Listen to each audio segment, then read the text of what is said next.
අපි හැමෝම හිතන්නේ ශක්තිමත් වෙන්න නම් ශරීරය ශක්තිමත් වෙන්න ඕන කියලා. නමුත් ඇත්තටම ජීවිතේ ජය ගන්න ශරීරයට වඩා හිතයි ශක්තිමත් වෙන්න ඕන. ශක්තිමත් හිතක් කියන්නේ දුක් නැති හිතක් නෙවෙයි. ප්‍රශ්න නැති හිතකුත් නෙවෙයි. ශක්තිමත් හිතක් කියන්නේ දුක අතරින් තව දවසක් ජීවත් වෙන්න තීරණය කරන හිතක්. ඇත්තටම අපි හොයලා බලමු හිත දුර්වල වෙන්නේ කියලා. අපේ හිත දුර්වල වෙන්නේ එක දවසකින් නෙමෙයි. අපේ අසාර්ථකතාව, අපහාස, අහිමිවීම, ඔයාට බැහැ කියන වචන. මේ හැමදේම මැටි වගේ හිතට එකතු වෙනවා. අවසානයේ අපිම අපිටම කියා ගන්නවා මට බැහැ. ශක්තිමත් හිත හදාගන්න පළවෙනි පියවර ශක්තිමත් වෙන්න පළවෙනිම පියවර තමයි ඔයා නිතර නිතර Tamanට කියන්නේ මොනවද කියලා හිතලා බලන්න. මං වටින්නේ නැද්ද? මට හැමදේම වැරදෙනවා. ශක්තිමත් හිතක් මේ වචන වලින් කවදාවත් ආරම්භ වෙන්නේ නැහැ. හිත පුහුණු කරගන්න පටන් ගන්න. අපි හිතන විදිය උපදිනකොටම පික්සලා එන්නේ නෑනි. හිත කියන්නේ පුහුණු කරන්න පුළුවන් දෙයක්. දවසින් දවස අපි හිතට දෙන ආහාරය අනුව හිත ශක්තිමත් වෙන්නත් පුළුවන්, දුර්වල වෙන්නත් පුළුවන්. ඕවර් තින්කින් එක තමයි මෙතෙන්දී නවත්ත ගන්න ඕන. ඕවර් තින්කින් කියන්නේ අනාගතය ගැන අවශ්‍ය නැති බියක් හදාගෙන ඉන්න එක. ශක්තිමත් හිතක් අනාගතය ගැන ඕන තරම් හිතනවා. නමුත් ඒක අද ජීවිතේ විනාශ කරගන්න දෙන්නේ නැහැ. අද මට කළ හැකි දේ මං අද කරනවා කියලා තමයි යාලා හිතන්නේ. ශක්තිමත් හිතක් දුක අහන්නේ නැහැ කියලා නෙමෙයි මෙතන කියන්නේ. ශක්තිමත් හිතක් දුක අහනවා.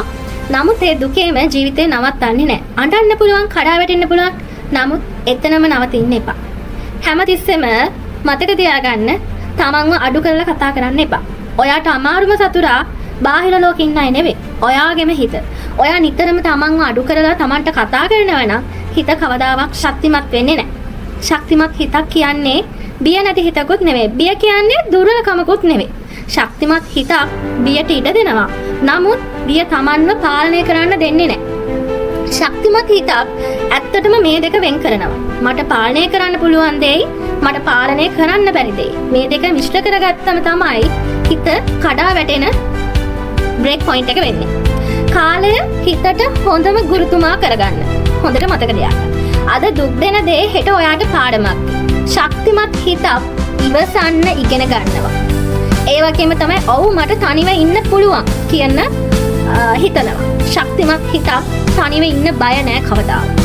තනිව ඉන්න එක අසරණ කමක් නෙවෙයි. ඒක තමන්ට තමන්වම හඳුන ගන්න ලැබෙන වෙලාව.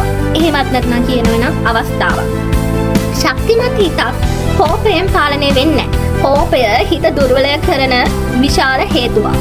ශක්තිමත් හිතක් ප්‍රතිචාර දෙනවා. නමුත් අධික ලෙස ප්‍රතික්‍රියා කරන්න යන්නේ නැහැ. රියැක්ට් කරන්න යන්නේ නැහැ. තමන්ගේ වේගයෙන් ජීවත් වෙන්න. අනිත් අයගේ ජීවිතත් එක්ක ඔයාගේ ජීවිත සමාන කරන්න යන්න එපා. ශක්තිමත් හිතක් සංසන්දනය කියන එක නවත්තනවා. ශක්තිමත් හිතක් අනිත් එක තමයි එක රැයෙන් හදන්න බෑ.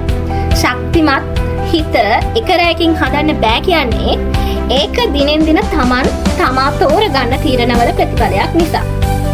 අවසානයේ අද මේ කතාව අහන ඔයාට මම මෙච්චරයි කියන්නේ. ඔයා දුර්වල නෑ, ඔයා පරාජිතත් නෑ. ඔයා තවමත් ශක්තිමත් වෙන්න ඉගෙන ගන්න ගමන් ඉන්නේ. ඒක තමයි එකම ශක්තිය.